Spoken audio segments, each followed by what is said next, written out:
السلام علیکم ورحمۃ اللہ وبرکاتہ۔ ان الحمد لله نحمده ونستعینه ونستغفره ونعوذ بالله من شرور انفسنا ومن سیئات اعمالنا، من يهده الله فلا مضل له ومن يضلل فلا هادي له، وأشهد أن لا إله إلا الله وحده لا شريك له، وأشهد أن محمدا عبده ورسوله۔ يا أيها الذين آمنوا اتقوا الله حق تقاته ولا تموتن إلا وأنتم مسلمون۔ يا أيها الناس اتقوا ربكم الذي خلقكم من نفس واحدة وخلق منها زوجها وبث منهما رجالا كثيرا ونساء، واتقوا الله الذي تساءلون به والأرحام إن الله كان عليكم رقيبا۔ يا أيها الذين آمنوا اتقوا الله وقولوا قولا سديدا يصلح لكم أعمالكم ويغفر لكم ذنوبكم، ومن يطع الله ورسوله فقد فاز فوزا عظيما۔ أما بعد، فإن خير الحديث كتاب الله، وأحسن الهدي هدي محمد صلى الله عليه وسلم، وشر الأمور محدثاتها، وكل محدثة بدعة، وكل بدعة ضلالة، وكل ضلالة في النار۔ أعوذ بالله من الشيطان الرجيم، بسم الله الرحمن الرحيم۔ يوم نقول لجهنم هل امتلأت وتقول هل من مزيد، وأزلفت الجنة للمتقين غير بعيد، هذا ما توعدون لكل أواب حفيظ، من خشي الرحمن بالغيب وجاء بقلب منيب، ادخلوها بسلام، ذلك يوم الخلود، لهم ما يشاءون فيها ولدينا مزيد۔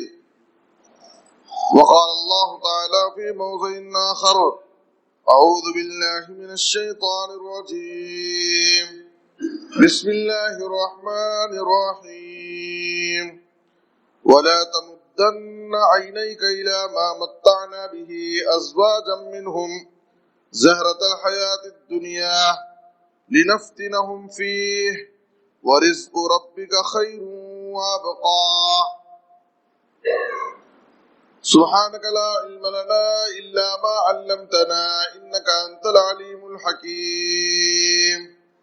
رب اشرح لي صدري ويسر لي أمري واحلل عقدة من لساني يفقهوا قولي، رب زدني علما۔ ہر قسم کی حمد و ثنا، تعریف و ستائش، بڑائی اور بزرگی، عظمت و کبریائی صرف اللہ رب العالمین کے لیے لائق اور زیبا ہے۔ درود و سلام ہو ہم سب کے آخری نبی جناب محمد الرسول اللہ صلی اللہ علیہ وسلم پر۔ محترم حضرات، آج خطبہ جمعہ کا موضوع ہے نبی رحمت صلی اللہ علیہ وسلم کی شان زہد و قناعت۔ سیرت النبی کے حوالے سے آپ صلی اللہ علیہ وسلم کی زندگی میں زہد و قناعت کا پہلو کیا ہے؟ آپ صلی اللہ علیہ وسلم نے دنیا کی زندگی کو کس نظر سے دیکھا؟ آپ کے ہاں دنیا کی کیا حقیقت تھی؟ دنیا کی زندگی کو آپ نے کیسے گزارا اور کس طرح سے سادگی کے ساتھ، قناعت کے ساتھ آپ صلی اللہ علیہ وسلم نے دنیا کی زندگی کو گزارا؟ آپ کی گھریلو زندگی کیا ہے؟ آپ کی معاشی زندگی کیا ہے، آپ صلی اللہ علیہ وسلم کیا کھاتے پیتے تھے، آپ کا لباس کیسا تھا.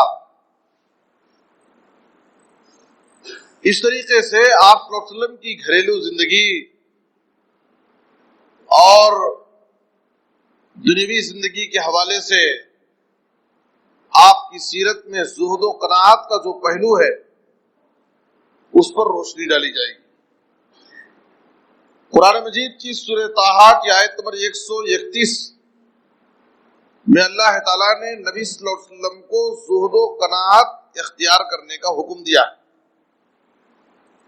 فرمایا وَلَا تَمُدَّنَّ عَيْنَيْكَ إِلَىٰ مَا مَتَّعْنَا بِهِ أَزْوَاجًا مِّنْهُمْ. اے نبی صلی اللہ علیہ وسلم، کافر لوگ جو خوشحال زندگی گزار رہے ہیں، اللہ تعالیٰ نے انہیں مال و دولت سے نوازا ہے، خوشحالی اور فارغ الوالی میں ہیں وہ، ان کے مال و دولت کو، ان کی دنیا کی نعمتوں کو آپ دیکھ کر اس طرف آپ اپنی نظر نہ دوڑائیں، آپ ادھر توجہ نہ دیں. ہم نے کافروں کو دنیا میں خوب نعمتیں، مال و دولت نواز دیا ہے، لِنَفْتِنَهُمْ فِيهِ، تاکہ ہم ان کو اس پہ آزمائیں. وہ مال و دولت کے پیچھے پڑ کر کے اسی میں پھنس کر رہ جائیں گے اور آخرت ان کی تباہ و برباد ہو جائے گی. وَرِزْقُ رَبِّكَ خَيْرٌ وَأَبْقَىٰ. اس دنیاوی مال و دولت کے مقابلے میں آخرت میں جو اللہ رب العالمین کے پاس آپ کو ثواب ملنے والا، آخرت میں جنت کی جو نعمتیں آپ کو حاصل ہونے والی ہیں، وہ اس دنیا کی نعمتوں کے مقابلے میں بہت بہتر ہے اور وہ ہمیشہ باقی رہنے والی. یہ اس آیت کریمہ میں اللہ تعالیٰ نے نبی صلی اللہ علیہ وسلم کو حکم دیا ہے. میرے بزرگوں اور دوستو، اگر ہم نبی صلی اللہ علیہ وسلم کی سیرت، آپ کی زندگی کو تلاش کریں، آپ کی سیرت طیبہ پر غور کریں، دینی اعتبار سے اگر آپ کی شخصیت کو دیکھا جائے تو آپ صلی اللہ علیہ وسلم ایک رسول کی حیثیت سے، آپ صلی اللہ علیہ وسلم اللہ کے ایک پیغمبر ہے، ایک رسول ہے. دنیوی اعتبار سے آپ صلی اللہ علیہ وسلم کی شخصیت، آپ کی حیثیت کسی فرما روا، کسی بادشاہ وقت سے کم نہیں. بادشاہوں کا جاہ و جلال، ان کے عالی شان محلات، ان کے فاخرانہ لباس، ان کی عیش پرستانہ زندگی سے کون واقف نہیں. ہمارے نبی جناب محمد الرسول اللہ صلی اللہ علیہ وسلم وہ منفرد اور بے مثال بادشاہ گزرے ہیں جنہوں نے بادشاہی میں فقیری کی ہے. آپ صلی اللہ علیہ وسلم بادشاہ ہو کر کے آپ نے اپنی زندگی کو فقر و فاقہ میں گزارا. آپ صلی اللہ علیہ وسلم کے پاس بادشاہوں کا جاہ و جلال، بادشاہوں کا تخت و تاج، ان کے عالی شان محلات، شاہی دربار، آپ کے ہاں ایسے کوئی تکلفات نہیں تھے. بالکل سیدھی سادی زندگی آپ نے گزاری. یہاں تک کہ کوئی اجنبی شخص اگر نبی صلی اللہ علیہ وسلم سے ملاقات کے لیے آ جاتا تو مجلس میں اسے تلاش کرنا پڑتا، پوچھنا پڑتا کہ اس مجلس میں نبی صلی اللہ علیہ وسلم کون، اس مجلس میں ہمارے نبی صلی اللہ علیہ وسلم کون ہے، اسے جاننا پہچاننا مشکل ہو جاتا، اس لیے کہ آپ صلی اللہ علیہ وسلم سب کے ساتھ مل کر بیٹھ جاتے تھے. یہ آپ صلی اللہ علیہ وسلم کی سادگی تھی، یہ آپ صلی اللہ علیہ وسلم کی تواضع اور خاکساری تھی، یہ آپ صلی اللہ علیہ وسلم کا کمال اخلاق. آپ صلی اللہ علیہ وسلم کے پاس کسی بھی قسم کا کوئی تکلف نہیں، کوئی بڑک پن نہیں، کوئی بڑائی کا اظہار نہیں. بہت متواضع، خاکسار، ملنسار انسان تھے آپ صلی اللہ علیہ وسلم۔ میرے بزرگ اور دوستو، آئیے ہم دیکھیں کہ نبی صلی اللہ علیہ وسلم کی گھریلو زندگی کیا ہے۔ آپ صلی اللہ علیہ وسلم اپنے ہر انسان کی یہ فکر ہوتی ہے کہ میرے بیوی بچے خوشحال رہیں۔ ہر انسان اپنے بیوی بچوں کو خوشحال زندگی دیکھنا چاہتا ہے اور اپنے بیوی بچوں کے لیے بہت ساری محنت اور کوشش کرتا ہے۔ آپ صلی اللہ علیہ وسلم کی گھریلو زندگی کیا ہے؟ آپ صلی اللہ علیہ وسلم اپنے اہل و عیال کے ساتھ کیسے رہتے تھے؟ صحیح مسلم کی حدیث میں ہے، حضرت عائشہ رضی اللہ تعالیٰ عنہا کہتی ہے، ما شبع آل محمد صلی اللہ علیہ وسلم من خبز شعیر یومین متتابعین حتی قبضا۔ آپ صلی اللہ علیہ وسلم کی وفات ہو گئی، پوری زندگی آل رسول کو، نبی صلی اللہ علیہ وسلم کے گھرانے کو، آپ کے بیوی بچوں کو 2 دن مسلسل پیٹ بھر کر کے جو کی روٹی کھانے کو میسر نہیں۔ 2 دن مسلسل نبی کے گھرانے کو، آپ کے بیوی بچوں کو جو کی روٹی پیٹ بھر مسلسل کھانے کے لیے نہیں ملا۔ 2 دن کنٹینیو۔ یہ نبی صلی اللہ علیہ وسلم کی زندگی یا آپ کے بیوی بچوں کی زندگی جو عائشہ رضی اللہ تعالیٰ عنہ بیان کرتی۔ صحیح مسلم کی، صحیح بخاری کی دوسری حدیث کے اندر آپ عائشہ رضی اللہ عنہ کہتی ہیں عروہ سے، اپنے بھانجے سے، کہ ہماری زندگی کیسے گزرتی تھی۔ 2 مہینے میں 3 چاند نظر آ جاتے تھے، ہر مہینے کے شروع میں پہلا چاند۔ اس طرح سے 2 مہینے گزر جاتے تھے، لیکن ہمارے گھر میں، نبی کے گھر میں چولہا نہیں جلتا تھا۔ عروہ نے کہا، خالہ جان فما کان یعیشکم، 2 مہینے آپ کے گھر میں جب چولہا نہیں جلتا تھا تو تمہارا گزر بسر کیسے ہوتا تھا؟ آخر کیا کھاتے پیتے تھے؟ تو عائشہ رضی اللہ تعالیٰ عنہا نے کہا، الاسودان الماء والتمر، کھجور کھاتے اور پانی پی لیتے۔ کھجور اور پانی پر ہماری زندگی کا گزر بسر ہوتا 2 مہینے۔ ہاں، ہمارے پڑوس میں کچھ انصاری صحابہ تھے جن کے پاس دودھ دینے والے جانور ہوتے تھے، بکریاں پالتے تھے، وہ اپنے جانوروں کے دودھ نبی صلی اللہ علیہ وسلم کو تحفے میں بھیجتے تو ہم کو کبھی کبھار دودھ پینے کا موقع مل جاتا تھا، ورنہ 2 مہینے گزر جاتے تھے اور ہمارے گھروں میں چولہے نہیں جلتے تھے۔ کھجور اور پانی پر ہماری زندگی کا گزر بسر ہوتا تھا۔ میرے بزرگ اور دوستو، ہماری خواتین، ہماری ماں اور بہنیں غور سے سنیں، عائشہ رضی اللہ تعالیٰ عنہا نے یہ بات بطور شکایت نہیں کہی۔ شکایت کے طور پر عائشہ رضی اللہ تعالیٰ عنہا یہ بات نہیں بیان کر رہی ہیں۔ امت کی خواتین کو، امت کی عورتوں کو یہ نصیحت دے رہی ہے کہ ازواج مطہرات کا، نبی کے گھرانے کا حال یہ ہے کہ 2 مہینے چولہے نہیں جلتے تھے۔ اے امت کی عورتوں، تمہاری زندگیوں میں، تمہارے شوہروں کی زندگیوں میں کبھی مجبوری آ جائے، پریشانی کا وقت آ جائے تو تم ان کا ساتھ، ان کے ساتھ زندگی گزار لو خوشی خوشی۔ نبی کی ازواج مطہرات تمہارے لیے نصیحت اور عبرت، کیسے انہوں نے صبر کے ساتھ زندگی گزاری، نبی کی بیویوں نے کیسی کیسی تکلیفیں اٹھائی۔ آج ہماری عورتیں اپنے شوہروں سے بے جا مطالبات، ضرورت سے زیادہ، حد سے زیادہ فرمائشیں۔ ایک کمزور شوہر جس کی آمدنی کم ہو، جس کا کاروبار چھوٹا ہو، اپنے بیوی بچوں کی فرمائشوں اور ان کے مطالبات کو پورا کرنے میں بسا اوقات جب مجبور ہو جاتا ہے، غلط راستے پر چلا جاتا ہے، حلال و حرام کی تمیز کھو بیٹھتا ہے۔ حرام راستے سے مال جمع کرنے کی کوشش میں لگ جاتا ہے۔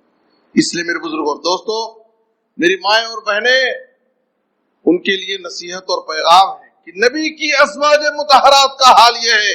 عائشہ رضی اللہ عنہا کہتی ہیں 2 مہینے گزر جاتے لیکن نبی کے گھر میں چولہا نہیں جلتا تھا، کھجور کھاتے پانی پی لیتے۔ میرے بزرگ اور دوستو، یہ نبی صلی اللہ علیہ وسلم کی زندگی ہے۔ آپ صلی اللہ علیہ وسلم دعا کرتے تھے اللہ سے، صحیح مسلم کی حدیث میں ہے اللہم اجعل رزق آل محمد قوتاً، اور دوسری روایت میں ہے کفافاً، اے اللہ آل محمد کو، محمد کے بیوی بچوں کو، محمد صلی اللہ علیہ وسلم کے گھرانے کو بقدر کفاف روزی دے،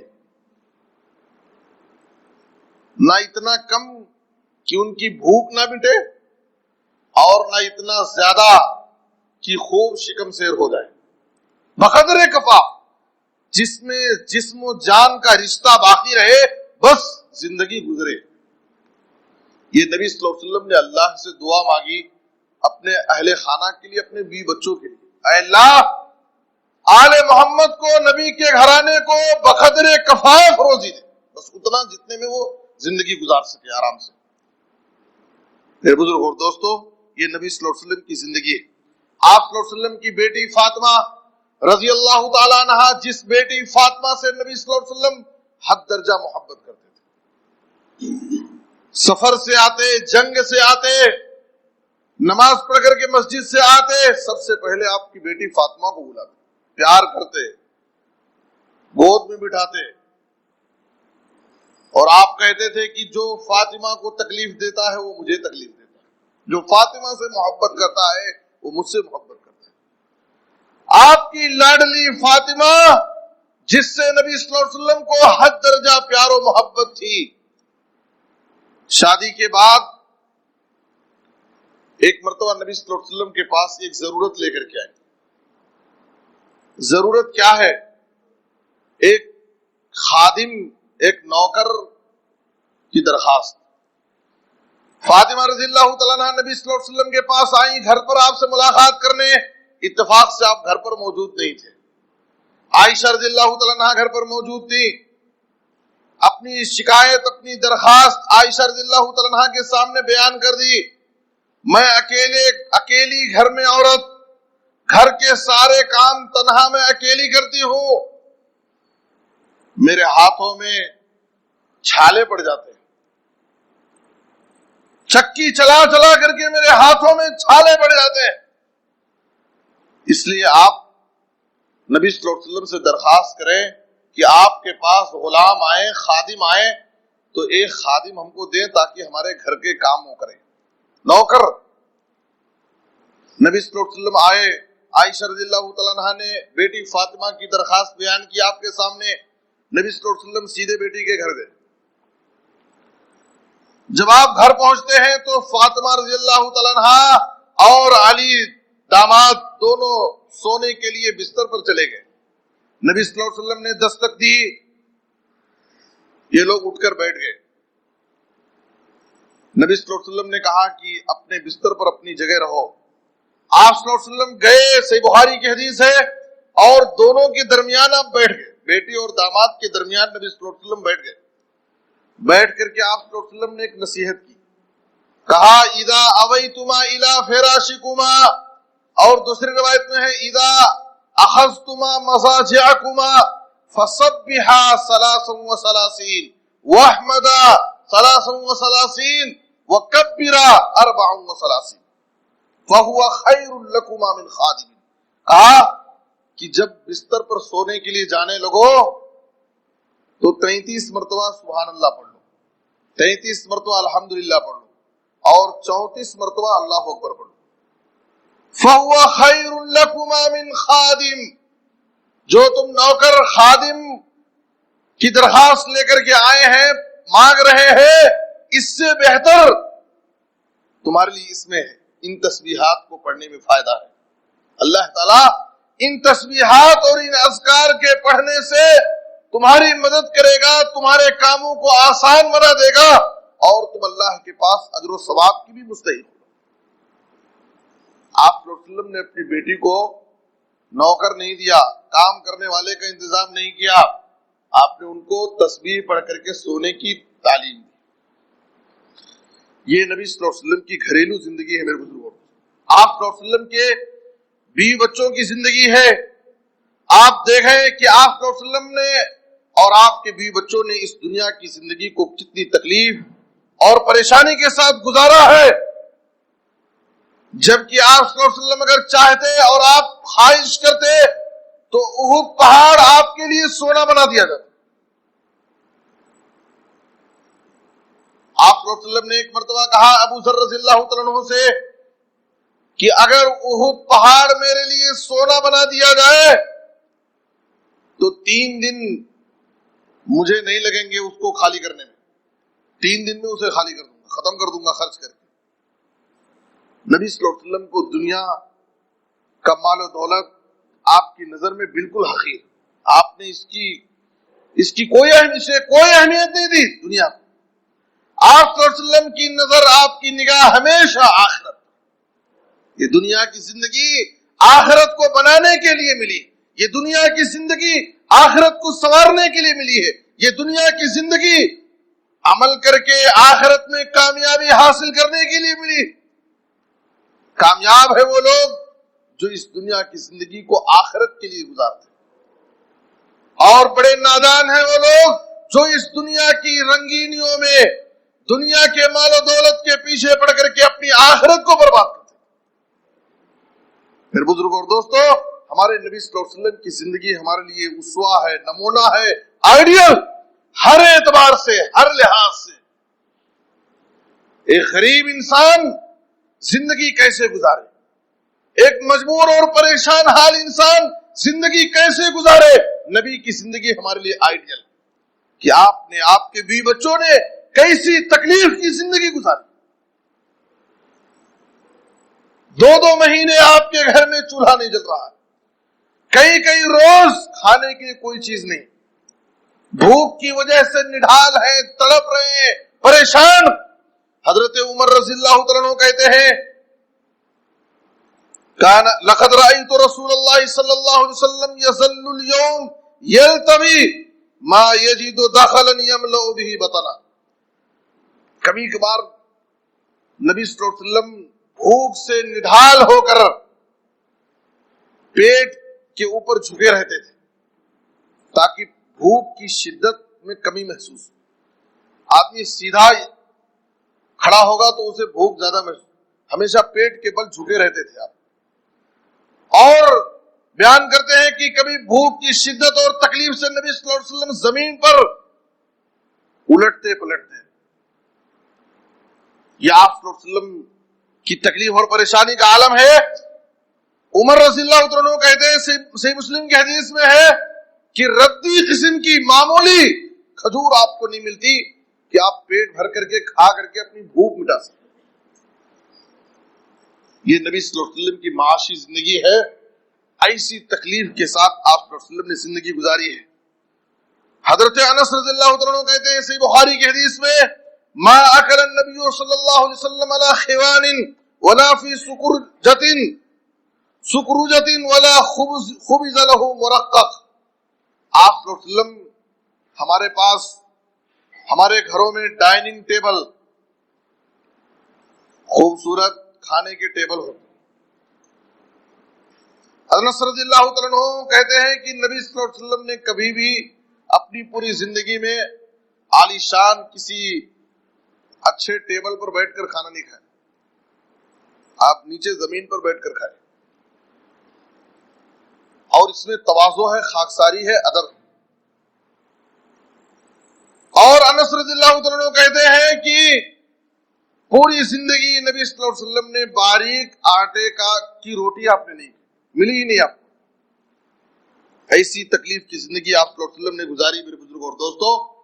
ایک مرتبہ بھوک سے نڈال ہو کر، پریشان ہو کر کے نبی صلی اللہ علیہ وسلم گھر سے نکل گئے، باہر بازار میں جائیں گے، ہو سکتا ہے کچھ کھانے کے لیے مل جائے۔ آپ غور کیجئے میرے بزرگ اور دوستو، یہ وہ نبی ہیں جو سید المرسلین ہیں، رحمت للعالمین ہیں، امام الانبیاء ہیں۔ آپ کے اشارے پر، آپ کی درخواست پر اللہ تعالیٰ احد پہاڑ کو سونے میں تبدیل کر سکتا. لیکن نبی صلی اللہ علیہ وسلم کی زندگی کیسی ہے؟ اللہ تعالیٰ آپ صلی اللہ علیہ وسلم کو پوری دنیا والوں کے لیے آئیڈیل بنانا چاہتا ہے. بھوک کی تکلیف سے پریشان ہو کر کے آپ گھر سے نکل گئے کھانے کی تلاش میں. دیکھا کہ راستے پہ ابو بکر و عمر کھڑے ہیں. ابو بکر رضی اللہ تعالیٰ عنہ اور عمر فاروق رضی اللہ تعالیٰ عنہ دونوں بزرگ صحابی راستے میں کھڑے ہوئے. پوچھا ما اخرجکما من بیوتکما هذه الساعة، اے ابو بکر و عمر دوپہر کی اس دھوپ میں، اس گھڑی میں آخر کون سی مجبوری تمہیں تمہارے گھروں سے نکلنے پر مجبور کی؟ کیا بات ہے یہاں کھڑے ہو؟ دونوں نے کہا الجوع یا رسول اللہ، اے اللہ کے رسول بھوک کی شدت نے ہمیں اپنے گھروں سے نکلنے پر مجبور کیا. بھوک کی تکلیف نے ہمیں ہمارے گھروں سے نکلنے پر مجبور کر دیا. قربان جائیے اس نبی پر. آپ صلی اللہ علیہ وسلم نے قسم کھا کر کہا والذی نفسی بیدہ لاخرجنی الذی اخرجکما، قسم ہے اس ذات کی جس کے ہاتھ میں محمد کی جان ہے، جس وجہ سے تم اپنے گھروں سے نکلے ہو کھانے کی تلاش میں بھی بھوک سے پریشان ہوں، کھانے کی تلاش میں بھی نکلا. میرے بزرگوں اور دوستو، آپ غور کیجئے ہماری زندگی میں کبھی ایسی تکلیف اور پریشانی کا موقع آیا؟ الحمدللہ ہم نعمتوں کی زندگی گزار رہے ہیں، خوشحالی کی زندگی گزار رہے ہیں. اللہ تعالیٰ نے تمام تر نعمتوں سے ہم کو نوازا ہے. کبھی ہم بھوک کی حالت میں ہم نے کبھی رات نہیں گزاری. یہ اللہ رب العالمین کا شکر و احسان ہے. میرے بزرگوں اور دوستو، نبی صلی اللہ علیہ وسلم اور ابو بکر و عمر تینوں بھوک کی وجہ سے، بھوک کی تکلیف سے کھانے کی تلاش میں گھر سے نکل گئے. آپ صلی اللہ علیہ وسلم نے دونوں سے کہا چلو، ایک انصاری صحابی ہیں، ذرا اچھا مال والے ہیں، پیسے والے ہیں، ان کے پاس جائیں گے، ہو سکتا ہے ان کے گھر کچھ کھانے کو ملے. آپ صلی اللہ علیہ وسلم بلا لے گئے. انصاری صحابی کے گھر پہنچے، بیوی نے استقبال کیا، مرحبا و اہلن. پوچھا کہ تمہارے شوہر کہاں ہیں؟ کہا کہ وہ میٹھا پانی لانے کے لیے گئے. ابھی بات چل رہی تھی اتنے میں آ گئے انصاری صحابی. دیکھ کر گھر پر دیکھا کہ میرے گھر پر تین مہمان، وہ بھی کائنات کی 3 بزرگ ہستیاں، 3 ایسے معزز مہمان. اللہ کا شکر ادا کیا، اللہ کی تعریف بیان کی. کہا کہ اے اللہ تیرا شکر و احسان ہے، تیری تعریف ہے، آج مجھ سے زیادہ کوئی سعادت مند خوش نصیب انسان نہیں. میرے گھر جو 3 مہمان ہیں ویسے مہمان کسی کے گھر نہیں. خوش ہو گئے، پانی پیش کیا. کھجوروں کا باغ تھا، کھجوروں کے باغ میں چلے گئے. رطب، بسر، تمر، کئی طرح کی کھجوریں، کچھ اس میں سے توڑے، کچھ اس میں سے توڑے، لا کر کے نبی صلی اللہ علیہ وسلم کی خدمت میں پیش کر دیا. کہا کہ یہ کھجوریں کھائیے، پانی پیجیے. چھری لیا کہ ایک بکری کو ذبح کریں گے. نبی صلی اللہ علیہ وسلم نے کہا ایاک والحلوب، دیکھو دودھ دینے والی بکری کو ذبح نہیں کرنا. بکری ذبح کیا، گوشت تیار کیا، سالن بنایا، نبی صلی اللہ علیہ وسلم کی خدمت میں پیش کیا، دسترخوان سجایا گیا. آپ صلی اللہ علیہ وسلم، ابو بکر و عمر پیٹ بھر کر کے کھانا کھا لیا. کھانے سے فارغ ہونے کے بعد نبی صلی اللہ علیہ وسلم نے کہا والذی نفسی بیدہ لتسألن عن هذا النعیم یوم القیامہ. صحیح مسلم کی حدیث ہے. آپ صلی اللہ علیہ وسلم نے کہا قسم اس ذات کی جس کے ہاتھ میں میری جان ہے، قیامت کے دن تم سے اس نعمت کے بارے میں سوال کیا جائے. یہ احساس نبی صلی اللہ علیہ وسلم اور صحابہ کرام ایک وقت کا کھانا کھاتے تو اس کا احساس دل میں کہ اللہ کی یہ نعمت ہے، اللہ نے یہ نعمت کھلایا، اس کے بارے میں اللہ سوال کرے گا. اس نعمت کا مجھے حق ادا کرنا، اس نعمت پر اللہ کا مجھے شکریہ ادا کرنا. میرے بزرگوں اور دوستوں، نعمتیں پر نعمتیں ہم حاصل کر رہے ہیں. کیسی نعمتیں اللہ ہم کو نواز رہا ہے، لیکن ہمیں اللہ کی نعمتوں کی کوئی قدر نہیں، احساس نہیں ہے. اللہ کی نعمتوں پر ہمیں شکر گزاری کا کوئی جذبہ ہمارے دلوں میں نہیں. اللہ کی نعمتیں ہم استعمال کر رہے ہیں لیکن اللہ کی نافرمانی کرنے سے ہم پیچھے نہیں ہٹتے. نبی صلی اللہ علیہ وسلم اور صحابہ کرام کی سیرت ہمیں بتاتی ہے ایک وقت کا کھانا کھاتے تو انہیں یہ احساس ہوتا کہ اللہ کی اس نعمت کا حق ادا کرنا. پھر بزرگ اور دوستو، یہ آپ صلی اللہ علیہ وسلم کی زندگی ہے. غزوہ خندق کا موقع ہے، صحابہ کرام دشمنوں سے حفاظت کے لیے خندق کی کھدائی کر رہے ہیں، زمین کی کھدائی کر رہے ہیں تاکہ دشمن اچانک شہر میں داخل ہو کر کے ہمارے اوپر حملہ نہ کر دے. آپ صلی اللہ علیہ وسلم صحابہ کرام کو صرف آرڈر نہیں کرتے تھے، جو چیز نبی صلی اللہ علیہ وسلم کو، جس چیز کا آپ صلی اللہ علیہ وسلم صحابہ کو حکم دیتے وہ خود کام کرتے تھے. صحابہ کرام خندق کی کھدائی میں ہے، موسم بہت سرد ہے، تکلیف کا وقت ہے، صحابہ بھوکے ہیں، پریشان ہیں. ایسے عالم میں ایک مشکل کام کر رہے ہیں. آپ صلی اللہ علیہ وسلم ان کو حوصلہ بڑھاتے، دعا کرتے اللہم لا عیش الا عیش الاخرہ فاغفر الانصار والمہاجرہ.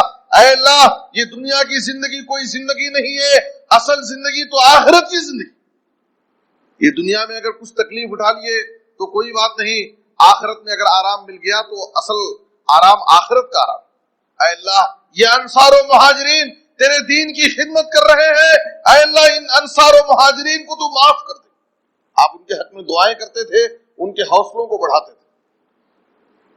صحابہ خندق کھودتے کھودتے بھوک سے نڈال ہو کر، پریشان ہو کر نبی صلی اللہ علیہ وسلم کی خدمت میں آئے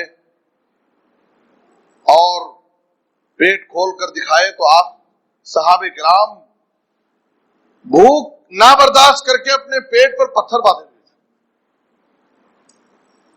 نبی صلی اللہ علیہ وسلم نے اپنا پیٹ کھول کر کے دکھایا تو نبی صلی اللہ علیہ وسلم کے پیٹ پر 2 پتھر بندھے ہوئے تھے. صحابہ کرام اپنے پیٹ پر 1 پتھر باندھے ہوئے تھے. نبی صلی اللہ علیہ وسلم نے صحابہ کرام کے سامنے پیٹ کھول کر دکھایا، آپ کے پیٹ پر 2 پتھر بندھے. میرے بزرگ اور دوستو، یہ نبی صلی اللہ علیہ وسلم کی زندگی ہے. کئی سی تکلیف اور پریشانی کے ساتھ آپ صلی اللہ علیہ وسلم نے اس دنیا کی زندگی کو گزارا ہے. آپ نے دنیا کو کوئی اہمیت نہیں دی، اصل نگاہ آپ کی توجہ آخرت پر ہوتی. دنیا کی زندگی کو اگر تکلیف سے بھی گزار لیے تو اس کا اگر آخرت میں ہم کو کامیابی مل گئی تو اصل کامیابی وہ ہمیشہ کی زندگی.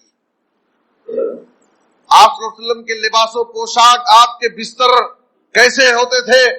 عائشہ رضی اللہ تعالیٰ عنہ بیان کرتے ہوئے کہتی ہے، ترمذی کی حدیث میں ہے، انما كان فراش النبی صلی اللہ علیہ وسلم الذي ينام عليه ادم وحشوه لیف.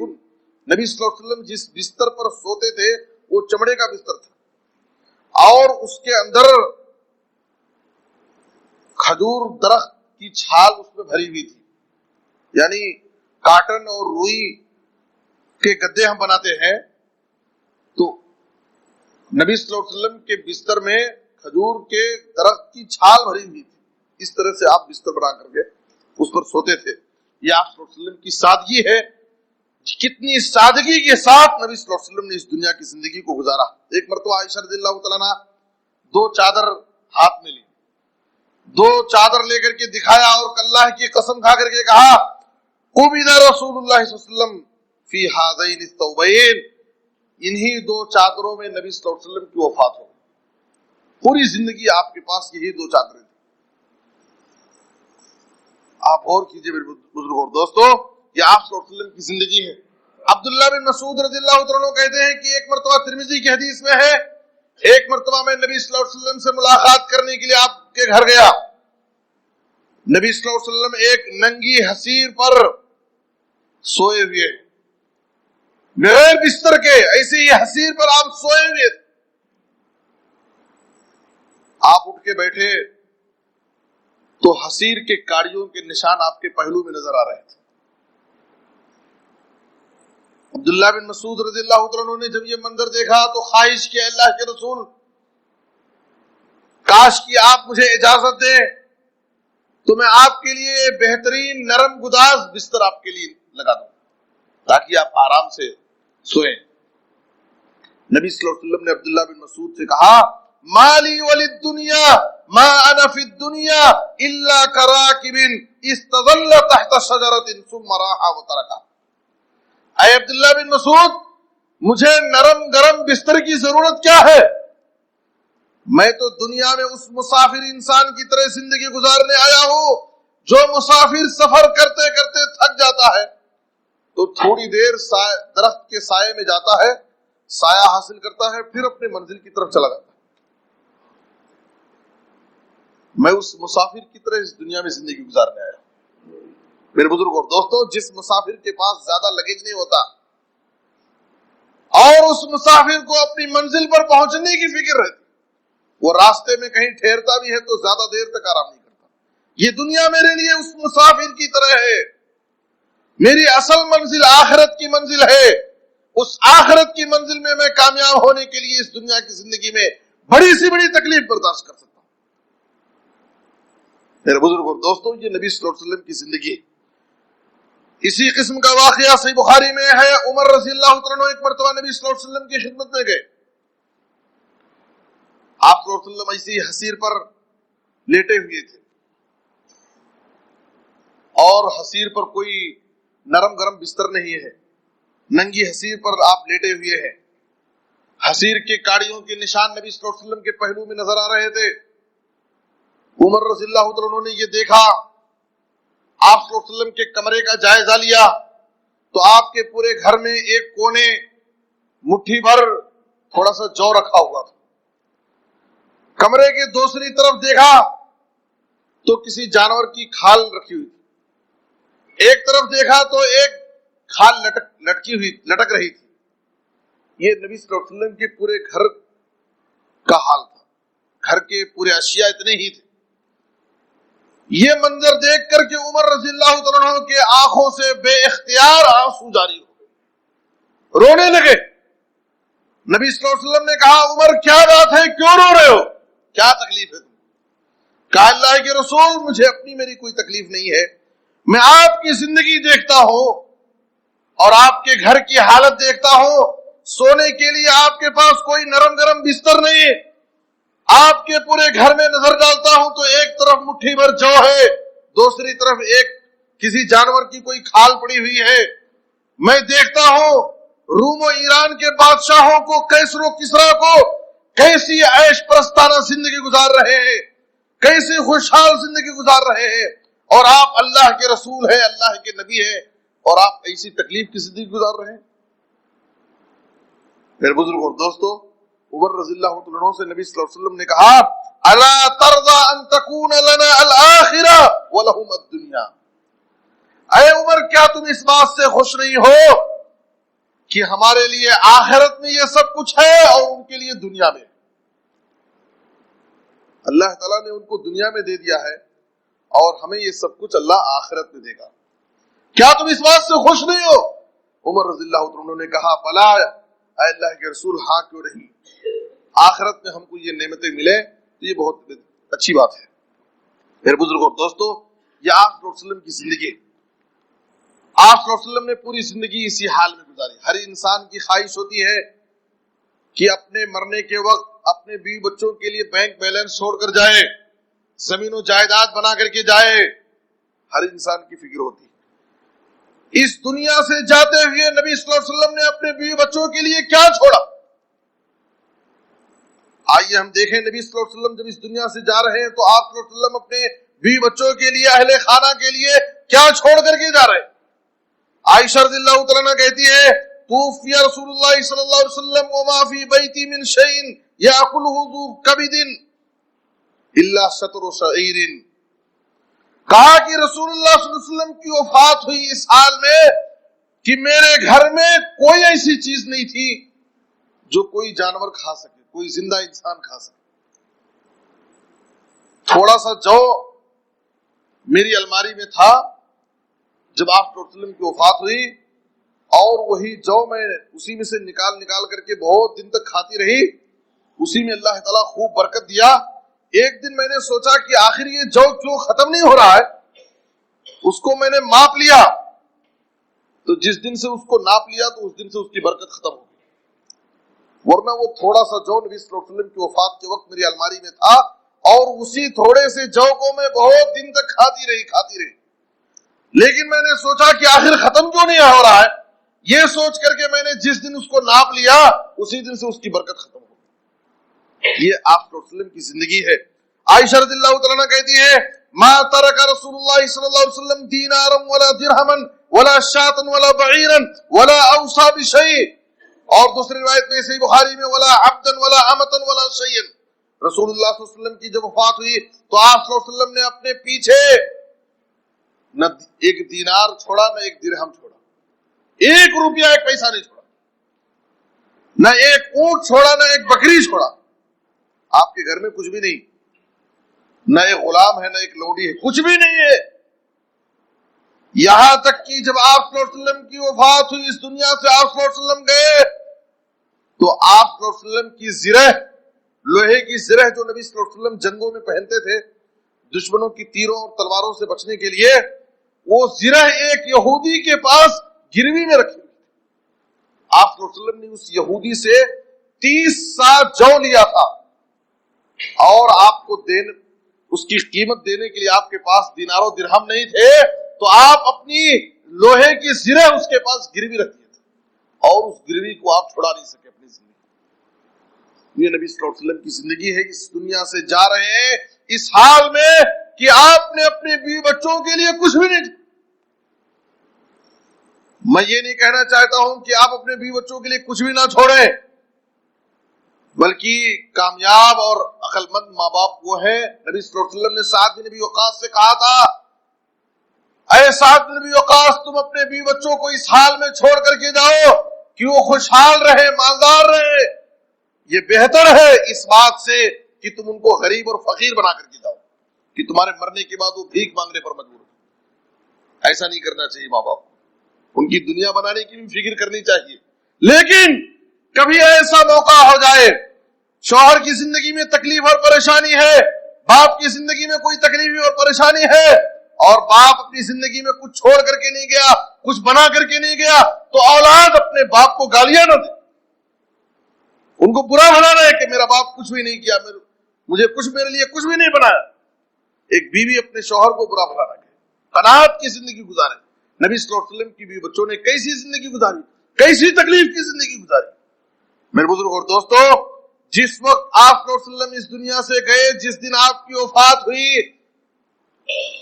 الرحیق المختوم میں لکھا ہے شیخ صفی الرحمان مبارک پوری رحمہ اللہ نے کہ اس رات چراغ جلانے کے لیے آپ کے چراغ میں تیل نہیں تھا، عائشہ رضی اللہ تعالیٰ عنہ نے پڑوس کے گھر جا کر کے تیل ادھار لیا اور چراغ جلایا۔ میرے بزرگ اور دوستو، میں کہنا یہ چاہتا ہوں کہ اللہ رب العالمین، نبی صلی اللہ علیہ وسلم کی زندگی کو آپ نے دیکھا، کیسی تکلیف اور پریشانی کی زندگی آپ نے گزاری، کھانے پینے کے اعتبار سے، لباس و پوشاک کے اعتبار سے، رہن سہن کے اعتبار سے، آپ کا بستر کیسا تھا، کیسے کیسے آپ بھوک کی زندگی آپ نے تکلیف اور پریشانی میں گزاری۔ اللہ تعالیٰ ہمیں بہت ساری نعمتوں سے نوازا، اللہ ہم کو خوشحال زندگی دیا، ہمیں اللہ کا شکر ادا کرنا چاہیے، اللہ کی نعمتوں کی قدر کرنی چاہیے، اور کبھی زندگی میں تکلیف اور پریشانی آ جائے تو ہمیں اللہ کے فیصلے سے راضی رہنا چاہیے، قناعت کی زندگی گزارنی چاہیے جیسی قناعت نبی صلی اللہ علیہ وسلم نے کی، اور کبھی بھی ناشکری نہیں ہونی چاہیے، اور دنیا کی زندگی کو ہمیں زیادہ اہمیت نہیں دینا چاہیے۔ ہماری ہمیشہ نظر، ہماری نگاہ آخرت پر، جگہ جی لگانے کی دنیا نہیں ہے، یہ عبرت کی جا ہے، تماشا نہیں ہے۔ میرے بزرگ اور دوستو، نبی صلی اللہ علیہ وسلم نے اس دنیا کی زندگی کو کس نظر سے دیکھا؟ انسان اپنی زندگی بھر دنیا کو جمع کرنے میں لگا دے تو اس کی آرزویں، اس کی خواہشیں پوری نہیں ہوئی۔ آپ صلی اللہ علیہ وسلم نے کہا، انسان کے پاس، ابن آدم کے پاس 2 وادی بھر کر کے اسے سونا مل جائے تو اس کا پیٹ نہیں بھرے گا، وہ خواہش کرے گا کہ تیسری وادی سونا مل جائے تو اچھا رہتا۔ مٹی سے بنایا ہوا انسان جب تک مٹی میں دفنایا نہیں جائے گا، اس کی آرزویں، اس کی خواہشیں ختم نہیں۔ اس لیے میرے بزرگ اور دوستو، ہم قناعت کی زندگی گزاریں، ناشکری نہ کریں۔ جس حال میں بھی اللہ تعالیٰ نے ہم کو رکھا ہے، ہم اللہ کا فضل ادا، اللہ کا شکر ادا کریں، اللہ کی تعریف بجا لائیں، اس کی عبادت کریں، اور اللہ کی جو نعمتیں ہمارے اوپر ہے ان کی قدر کریں اور ان نعمتوں پر ہم اللہ کا شکر بنا اللہ کی عبادت کر کے اس کی تعریف بیان کر کے اس کا ذکر و اذکار کر کے، اور ہم ہمیشہ دنیا کے اعتبار سے اپنے سے چھوٹے انسان کو دیکھیں۔ ہم ہمیشہ اپنے سے بڑے لوگوں سے اپنا مقابلہ کرتے ہیں، انہیں اتنے گھر بنایا، اس کی زندگی ایسی گزر رہی ہے، وہ ایسی سواری خریدا ہے، اس کے بچے ایسی اسکولوں میں اور کالجوں میں پڑھ رہے ہیں۔ ہم ہمیشہ اپنے سے بڑے لوگوں کی زندگیوں کو دیکھ کر کے ان سے مقابلہ کرتے، جس کی وجہ سے اللہ کی نعمتوں کی ہم قدر نہیں کرتے۔ ہم ہمیشہ دنیا کے اعتبار سے اپنے سے کمزور چھوٹے انسان کو دیکھیں، ہمیں اللہ کی نعمتوں کی قدر معلوم ہوگی اور ہم اللہ کا شکر بجا لائیں گے۔ اللہ سے دعا ہے کہ اللہ تعالیٰ ہمیں نبی صلی اللہ علیہ وسلم کی سیرت کے مطابق زندگی گزارنے کی توفیق عطا فرمائے۔ اے اللہ تو ہمیں سیرت طیبہ کے مطابق اپنی زندگیوں کو ڈھالنے کی توفیق عطا فرما۔ اے اللہ ہمیں تو نبی صلی اللہ علیہ وسلم کو اسوہ، نمونہ اور آئیڈیل بنا کر زندگی گزارنے کی توفیق عطا فرما۔ اے اللہ آپ صلی اللہ علیہ وسلم کی سیرت طیبہ سے، آپ کی ذات سے اے اللہ ہمیں عقیدت اور محبت کرنے کی توفیق عطا فرما۔ اللہ اس کے رسول کی سچی اطاعت اور محبت نصیب فرما۔ اے اللہ جو پریشان حال ہیں ان کی پریشانیوں کو دور فرما۔ اے اللہ جو مقروض ہیں انہیں ادائیگی قرض کی کوئی آسان سبیل پیدا فرما۔ اے اللہ ہر جگہ اسلام اور مسلمانوں کو عزت، ترقی اور غلبہ نصیب فرما۔ اے اللہ ہر جگہ مظلوم مسلمانوں کی تو حفاظت فرما، ان کی غیبی مدد فرما۔ اے اللہ ہمیں ہر قسم کے حادثات سے، بلاؤں، آفتوں، بیماریوں، پریشانیوں سے محفوظ فرما۔ اے اللہ جب تک زندہ رکھ کتاب و سنت پر عمل کرنے کی توفیق دے۔ اے اللہ جب خاتمہ ہو تو خاتمہ بالخیر، کلمہ توحید پر وفات دے۔ آمین تقبل یا رب العالمین۔ وصلی اللہ علی نبینا محمد وآلہ وصحبہ اجمعین۔ بارک اللہ لنا ولکم فی القرآن العظیم ونفعنی وإیاکم بالآیات والذکر الحکیم۔ انہ تعالی جواد کریم ملک رؤوف رحیم۔